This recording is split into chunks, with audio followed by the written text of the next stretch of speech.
Well, if you look at the date, it says November 26, 2012. And this is from the Perbane channel. And she got a surprise in the mail from Fuzzy. Okay.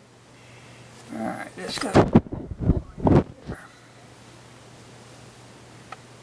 Oh, we won't get into this too much because there's a lot more to say here.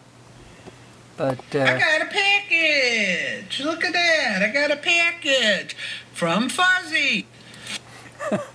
so anyway, I'll put a link to this. Like I said, it's from 2012. We're going to get off the bandwagon of all this politics and stuff and get back to kind of a normal atmosphere of what we need to do to guard our behinds. Because this is good. A long time ago, back as soon as I find it. But anyway, this is December of 1976. And it's by Mel Tappan. And here he says, make preparations in advance. You never have trouble if you are prepared for it. Over here, this is January 1977. Okay, I want you to look at this. And here he says, we are not simply looking at the possibility of hard times, but at a total social collapse complete with widespread violence, looting, firestorms, starvation, and waves of epidemic diseases.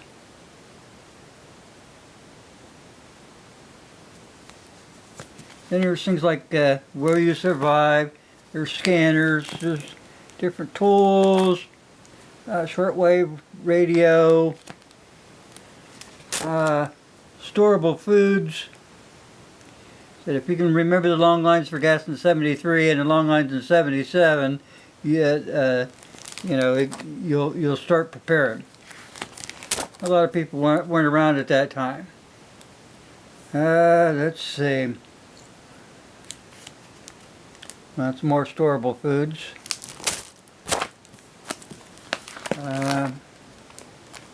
Living off the land, pipe dream or reality. How will you survive? Let's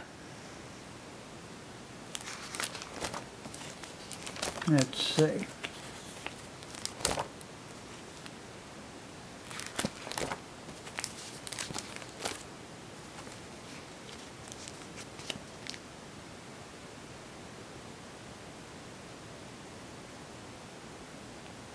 You better have skills, people. I've been trying to get you to do this for a long time.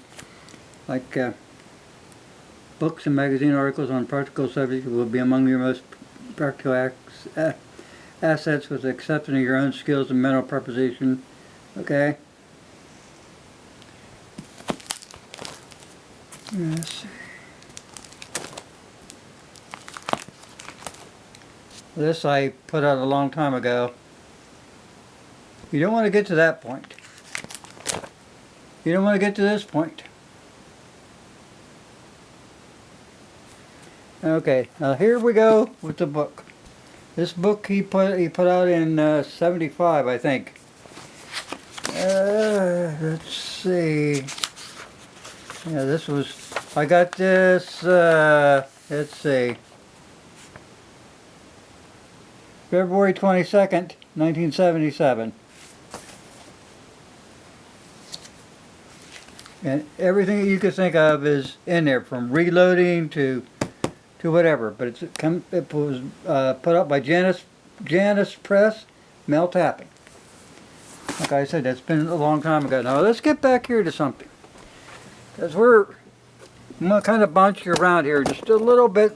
I want you to wake up to the fact of what the heck is going on, people. I really do. Let's see. Where did I put it?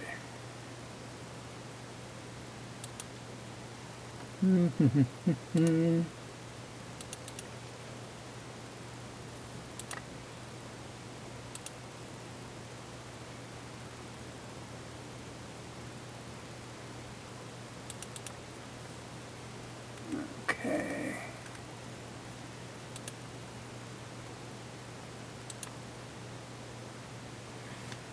Okay, I'll blow this up a little bit.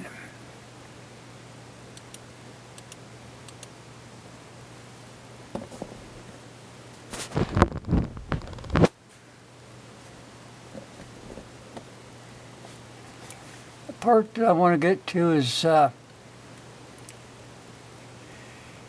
right there. It seems curious that a human experience so fundamental as merely staying alive without the support of others requires a term so dramatic as survival to describe it. But consider the fact that almost 90% of the American people live in cities. Their food and clothing come from the labor of others. Various forms of energy are processed and delivered to their homes by others. The shelter they live in was probably built by others. It is protected by fire and from other intrusion, more or less successfully by others.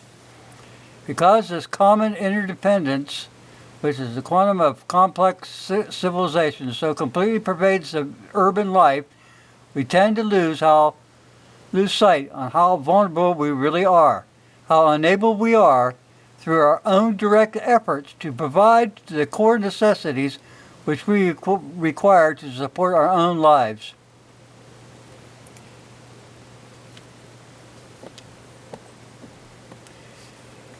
Without really being aware of it, most of us have subcontracted almost all of our life support activities to other people, corporations, government bodies, and machines.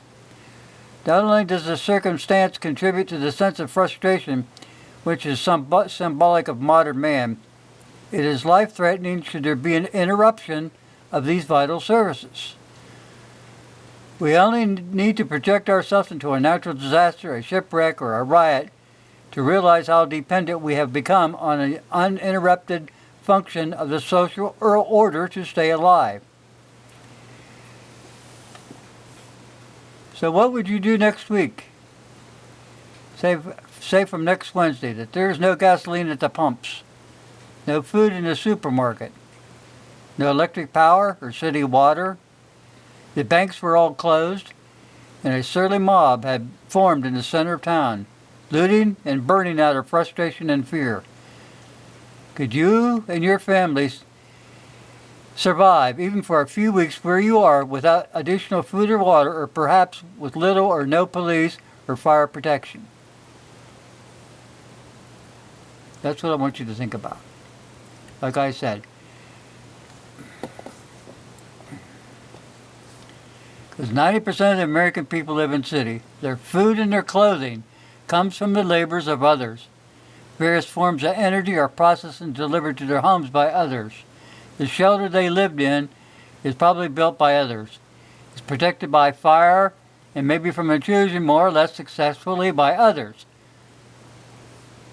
Everything comes from somebody else. We don't have the skills that our forefathers did to survive. That's what I'm getting at.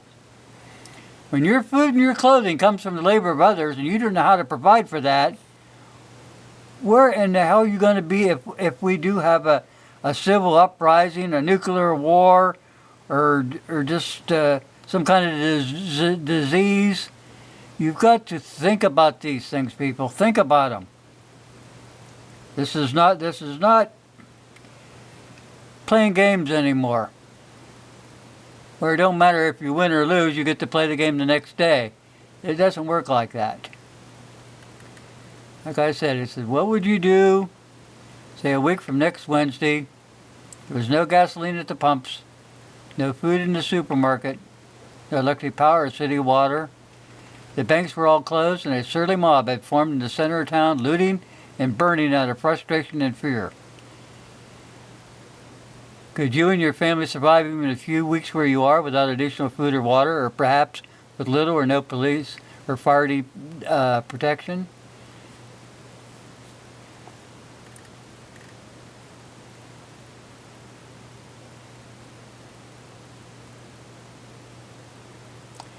Anyway, guys, I want to thank you for watching. I put a link in there to that lady's video from back in the day. Go watch it. Remember what I said here, and start preparing. Don't think you can depend on others to do this for you. Learn some skills. If you don't have skills, get some books. A survival library right now might be your best bet on staying alive. Thanks for watching.